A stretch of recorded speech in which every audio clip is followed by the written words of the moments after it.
If Billings or Sauer did know anything of John Ledyard's arrest, would they have told Jean-Baptiste Bartholomew de Lesseps when he arrived and shared a meal with them? Lesseps had left Lapérouse, or Lapérouse left Lesseps in October of 1787, and it took him until May of 1788 to reach Okhotsk, which was Ledyard's final destination in Russia, as well as where Billings' 2 ships were being built for his expedition, which wouldn't set sail until September of 89. He reached Yakutsk and prepared to set sail up the Lena River in July of 1788, 6 months after Ledyard got on the river and 5 months from his arrest. Somewhere in this time frame, he met with Billings, though Lesseps wasn't sure of his expedition's complete instructions, guessing that it was, quote, either to go exploring through the Bering Strait or to expand Russian claims down the coast of America. And Billings was likely to not divulge much, as he more than likely saw Lesseps as a rival of some sort. From Irkutsk, he traveled by carriage, much like Ledyard, over the Urals and pushed hard through injury to avoid winter, reaching St. Petersburg on September 22, 1788, quote, having traveled 6,000 versts, roughly 3,500 feet for a verst, in 40 days, 8 of which were lost in the unavoidable delays, end quote. He delivered the charts, maps, correspondence successfully, but was invited to meet King Louis XVI, arriving in Paris on October 17th. Afterward, he would receive a job with his father in Russia, and his stint in that country would buffer him from the terror, and later, under Napoleon, who could have well been his shipmate on Lapérouse's fateful journey, he'd be tasked with rebuilding diplomatic relations before Napoleon would invade Russia in 1812 and ruin them all over again. But throughout the years, from the Revolutionary Summer and beyond, 40 to be exact, he would wait for news of Lapérouse. He would write in his published voyages, quote, how cruel for me that after a year of impatient expectation to see the wished-for period still more distant, not a day has passed since my arrival on which my wishes have not recalled the astrolabe and the boussole, end quote.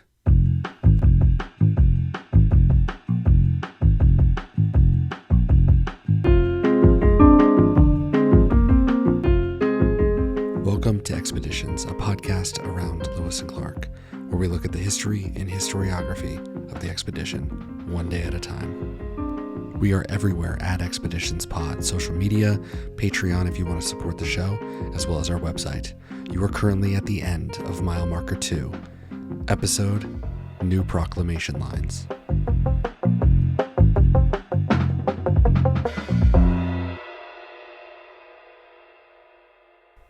In 1828, he would be asked to positively recall fragments, the memorials, as he called them, of the astrolabe, brought back by Peter Dillon of the St. Patrick, and confirmed by Captain Dumont d'Urville of, fittingly, the astrolabe. Both men were not the first to search for Lapérouse, though, as everybody's working knowledge of the voyage ended in Australia, the Pacific is quite an ass to explore for the 2 ships. 3 weeks before the Day of Daggers in early February 1791, where nobles attempted to fight the National Guard, perhaps to help the beleaguered king escape Paris, which he would attempt to do and fail that summer, the Constituent Assembly voted on a request from the Society of Natural History to investigate the fate of Lapérouse.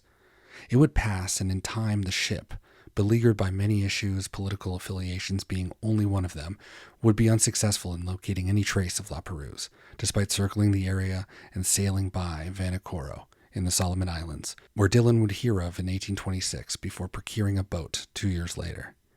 However, if there were any survivors, which there probably were, the French tricolor would have been unfamiliar, though I'm not sure they wouldn't have tried out of sheer desperation, especially after the HMS Pandora, piloted by notorious asshole Edward Edwards, who in 1791, while searching for the mutineers of the infamous HMS Bounty, charted Vanikoro and wrote, quote, while cruising sometimes at less than a mile from the reef, we didn't see any houses or inhabitants. Nevertheless, we perceived a very thick smoke, indicating that in fact the island could have been inhabited, end quote. Edwards had no interest in this clear distress signal, believing no mutineer would be advertising their position. He sailed on, sailed into the Great Barrier Reef, where 35 men of his died, though he did not. It would take 40 years for Australia to become a reliable port with supplies for government and commercial ships, for accumulated stories of sightings of European swords and teacups and medals to coalesce into one location. Vanuatu is an island, well, really a series of islands, surrounded by a belt of coral reef, and upon both crews' travails with the reefs and the currents, Dillon and then d'Urville were able to construct Lapérouse's final moments, though there's no real way for us to fully know. It's generally accepted that the Boussole wrecked first, followed by the Astrolabe. In the confusion, those first off the Boussole likely were attacked and killed by the local inhabitants, if not eaten by sharks, as the locals contended. Survivors from the accident spent months building a boat out of the wreckage with the intention of sailing west, the locals saying some did, though 2 men stayed behind. If that boat ever left the harbor, the French camp was right across from the break in the reef that surely they'd have shot for, as sounding and charting would have been dangerous, and after this disaster, and Latua Bay, their nerves were undoubtedly fried. It appears that they had little contact with the local population after the initial encounter, and if they remained for months, it's a wonder if more people didn't die of malnutrition, if not starvation and disease. Dillon and d'Urville's crews suffered from illness on the island, and they were only there for a couple of weeks at a time. And while the Boussole was found in 1964 and confirmed with new technology in 2005, any remnant of the boat that was crafted to free these men, however many there were, from Vanuatu, has never been found.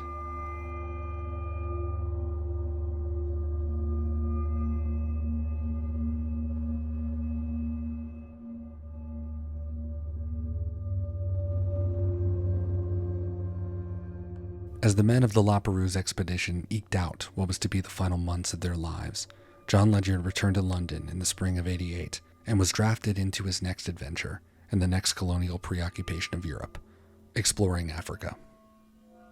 The representative for the Association for Promoting the Discovery of the Interior Parts of Africa met Ledyard, recommended by Joseph Banks, and, quote, was struck by the manliness of his person, the breadth of his chest, the openness of his countenance, and the inquietude of his eye, end quote. He'd meet with his Paris friends in July, getting a few jabs from Jefferson for joining an English association, but he still provided the same letters of introduction that he had given for Catherine and for whoever needed it in Russia. Despite all of that, it wouldn't be a Ledyard expedition without him lacking the proper paperwork for passage from France to North Africa, and Jefferson apologizing for his being, quote, a different kind of person, end quote. Ledyard's optimism and boundless spirit is, as a reader and a traveler, one of the most infectious elements of his prose. One of my favorites, quote, I am determined to sit down, not despondingly, dejectedly, or supinely, what a vile row of adverbs, but contemplatively, cheerily, and industrially. It seems decreed by somewhat that I shall be driven from this world in the most untraversable way, but in whatever clime I may alight, my ardent desire is that the friendship of my friends may greet me well, end quote. But there is something about the final letters of his life that feel homesick. He'd written prior to leaving Egypt, quote, do not think, because I have seen much of the world, and must see more, that I have forgotten America. I could as soon forget you, myself, my God, end quote. But as the great Touche Amore sing, quote, it's just I have this problem where I want to be everywhere I'm not, end quote. Thus, Alexandria becomes wretched, and Cairo becomes a cesspool. In September, he asked Jefferson if he knew of the Connecticut River, because if you've seen that, then you've seen the Nile. Quote, this is the mighty, the sovereign of rivers, the vast Nile that has been metamorphed into one of the wonders of the world.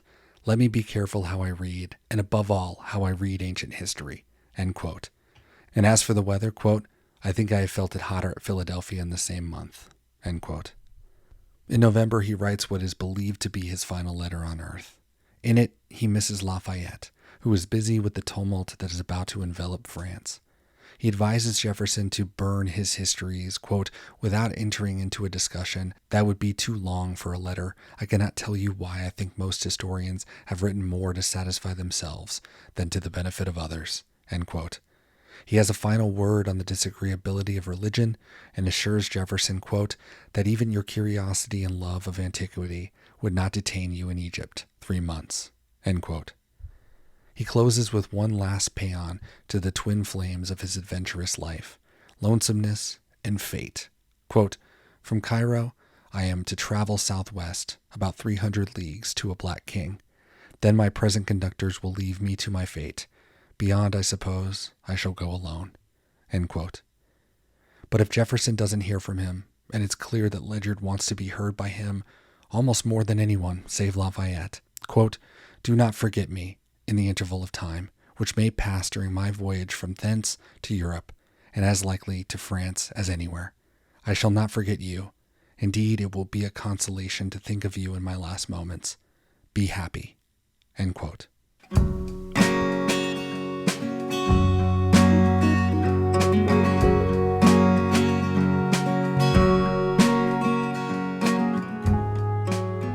John Ledyard died somewhere in North Africa. Joseph Banks wrote Tom Paine, of Common Sense fame, but also a member of the Royal Society, quote, "We have lost poor Ledyard. He had agreed with certain Moors to conduct him to Sennaar. The time for their departure was arrived when he found himself ill and took a large dose of emetic tartar, burst a blood vessel on the operation which carried him off in 3 days." End quote. Jefferson couldn't have been shocked, but Ledyard's wish from years ago, "I shall never wish to die while you and the Marquis are alive," would, like so much of his life, remain unfulfilled. If he succeeds, and in the course of 2 or 3 years should visit our country by this amazing circuit, Colonel William Smith wrote to John Jay on the prospect, slim as it was, that Ledyard could cross Siberia and walk across America. Quote, "He may bring with him some interesting information. If he fails and is never heard of more, which I think most probable, there is no harm done. He dies in an unknown country, and if he composes himself in his last moments with the reflection that his project was great and the undertaking what few men are capable of, it will to his mind soothe the passage." End quote.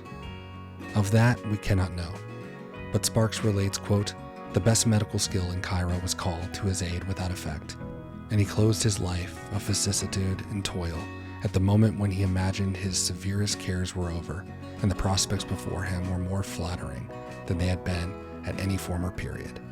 End quote.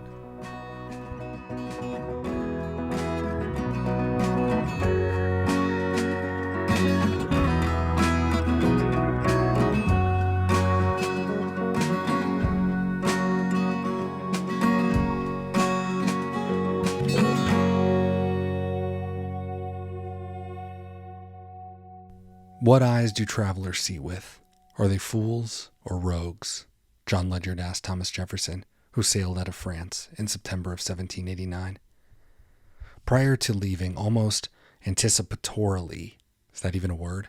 Jefferson wrote about Ledyard to James Madison, not that James Madison, the Reverend, in Williamsburg. It's as concise as we get from Jefferson, a story that has taken me more than 10 days. Quote, "A countryman of ours, a Mr. Ledyard of Connecticut, set out from hence some time ago for St. Petersburg, to go thence to Kamchatka, thence to cross over to the western coast of America and penetrate through the continent to our side of it. He had got within a few days' journey to Kamchatka when he was arrested by the order of the Empress of Russia, sent back and turned adrift in Poland. He went to London, engaged under the auspices of a private society formed there for pushing discoveries into Africa, and passed by this place, which he left a few days ago for Marseille, where he will embark for Alexandria and Grand Cairo, thence explore the Nile to its source, cross the head of the Niger, and descend that to its mouth." End quote. He ends the paragraph tantalizingly, though, for us. Quote, "He promises me, if he escapes through this journey, he will go to Kentucky and endeavor to penetrate westwardly, from thence to the South Sea." End quote. Surely there's no doubt that they discussed this as far back as 1785, Jefferson telling him or Ledyard asking about George Rogers Clark, and perhaps Jefferson raised the prospect of such a journey again. Perhaps that's where the ribbing for joining another English endeavor came from. The major obstacle, which for Jefferson and Ledyard both, was a lack of money and power to truly do it right. Money! It is a vile slave, John Ledyard could write to the African Association, despite seeing literal slave markets in Egypt. Yet the point stands, meekly. But as Jefferson sailed home, knowing that Ledyard's demise was true, he couldn't have known that the next candidate was already in America. botanizing for France. Roughly 3 years later, on January 20th, 1793, this man, André Michaux, presented his observations on proposed Western expedition to the American Philosophical Society. As Thomas Jefferson, then Secretary of State, finalized for Michaux his first set of instructions based upon the wealth of geographic knowledge that we've looked at so far, and the APS itself double-checked their subscription list with the names of Washington, Hamilton, Madison, Adams, King, Mifflin, Trumbull, and even Robert Morris, among others, no one could have known that the following day, January 21st, 1793, the King of France, Louis XVI, would be guillotined. That morning, as he awoke to take his confession and his last rites and say goodbye to his family, he asked those who were assigned to him any news of Lapérouse.